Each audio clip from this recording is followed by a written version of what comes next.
Surviving R. Kelly premiered on Lifetime on Thursday, January 3rd and came to an end on Saturday, January 5th.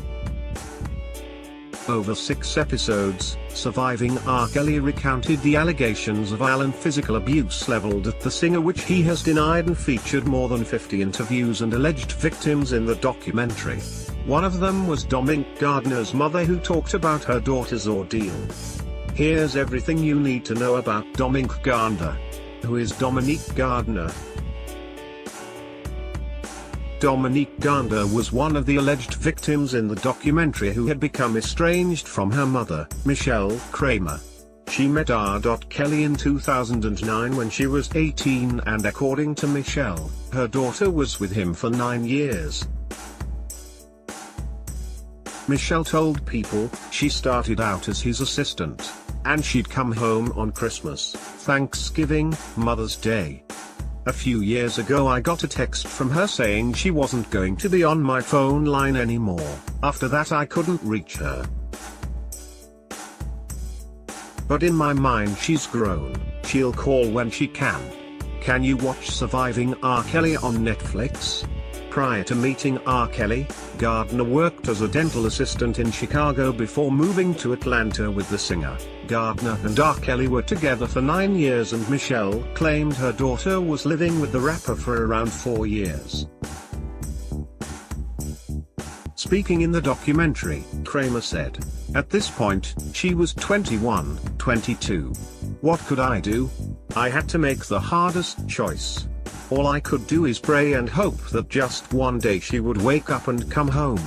In the documentary, an anonymous member of R. Kelly's entourage said that Gardner was a tomboy and R. Kelly made her change her appearance to become his boy toy. He had her shave all her hair off and she carries herself like a boy, they said. He's even had her dressed in boy clothes and a beard and a moustache to look like a boy. Who is Sparkle in Surviving R. Kelly? What happened to Dominique Gardner?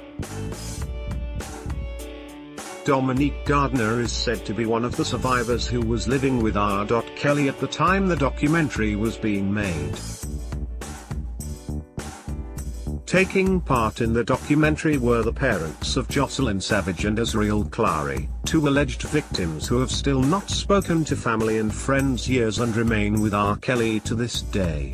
When the documentary was being filmed in LA, TMZ posted a video of Gardner alongside another alleged captive, Jocelyn Savage in LA, who denied all the allegations against R. Kelly. Gardner did not speak in the video, but her whereabouts were tracked down and her mother tried to reunite with her. Gardner's mother, Michelle Kramer, appeared in the documentary, pleading for her to return home.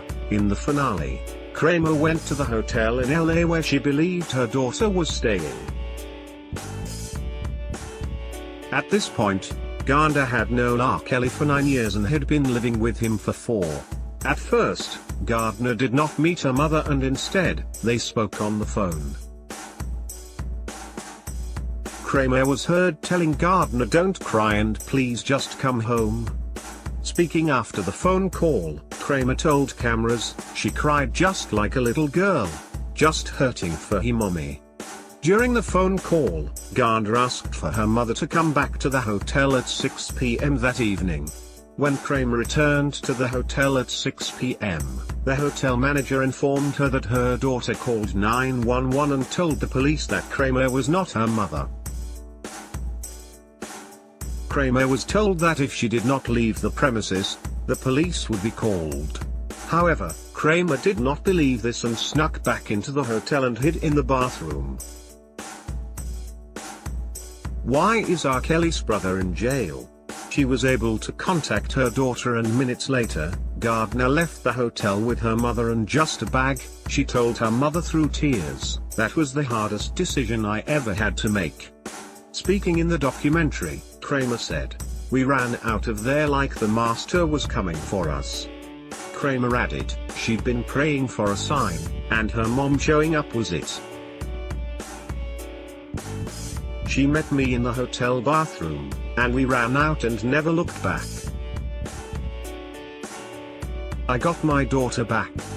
It was revealed in the post-credits that Gardner actually returned to R. Kelly 3 days after the reunion. However, Gardner has now left R. Kelly and is back home with her family. R. Kelly has firmly denied all allegations of violent physical abuse against him. Last week R. Kelly reportedly issued a statement through his lawyer threatening legal action against Lifetime prior to the documentary's broadcast, according to TMZ. Surviving R. Kelly is on Lifetime.